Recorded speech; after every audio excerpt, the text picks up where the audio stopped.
ஒரு சூப்பரான lunch box recipe எப்படி பண்ணுறதுன்னு பார்க்கலாமா? கடையில் கொஞ்சமாக எண்ணெய் சேர்த்துட்டு 1/2 டீஸ்பூன் அளவுக்கு கடுகு, 1/2 டீஸ்பூன் அளவுக்கு ஜீரகம், 1 டீஸ்பூன் அளவுக்கு கடலைப்பருப்பு, 2 காஞ்ச மிளகாய் 1 2 உடச்சிட்டு சேர்த்துக்கோங்க. 4 பல் பூண்டை நல்லா பொடியாக கட் பண்ணிட்டு சேர்த்துட்டு நல்லா வதக்கிக்கலாம். பூண்டை நல்லா வதங்கினதுக்கப்புறமா ஒரு பெரிய வெங்காயம் நல்லா பொடியாக கட் பண்ணது இது கூட சேர்த்துட்டு நல்லா மிக்ஸ் பண்ணி விட்டுடுங்க. இப்போ தேவையான அளவுக்கு கருவேப்பிலை, ஒரு பச்சை மிளகாய் சேர்த்துட்டு நல்லா வதக்கிக்கலாம். வெங்காயம் நல்லா வதங்கினதுக்கப்புறமா தோல் சீவி துருவி வச்சுருக்க பீட்ரூட்டை நம்ம இது கூட சேர்த்துக்கலாம். சேர்த்துட்டு நல்லா மிக்ஸ் பண்ணிக்கோங்க. இப்போ இது கூட தேவையான அளவுக்கு உப்பு சேர்த்துட்டு நல்லா கலந்துட்டு மூடி போட்டு வச்சிடலாம்.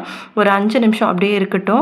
அதுக்கப்புறமா ஓப்பன் பண்ணிவிட்டு வேக வச்ச சாதத்தை இது கூட சேர்த்துட்டு 1 டீஸ்பூன் அளவுக்கு பெப்பர் பவுடர், கை நிறைய கொத்தமல்லி இலையும் தூவி நல்லா கிளறி விட்டு இறக்கணும். அப்படின்னா சூப்பரான பீட்ரூட் சாதம் ரெடி ஆகிடும். இது கூட கடைசியாக உருளைக்கிழங்கு வறுவல் இல்லை காரசாரமாக ஏதாவது ஃப்ரை பண்ணி சாப்பிட்டோம் அப்படின்னா டேஸ்ட்டு சூப்பராக இருக்கும். உங்களுக்கும் பிடிக்கும் அப்படின்னா ட்ரை பண்ணி பார்த்துட்டு கமெண்ட்டில் சொல்லுங்கள். இந்த வீடியோ உங்களுக்கு பிடிச்சிருந்தா மறக்காம இந்த வீடியோவை லைக் பண்ணுங்கள், சப்ஸ்கிரைப் பண்ணிடுங்க. பாய்.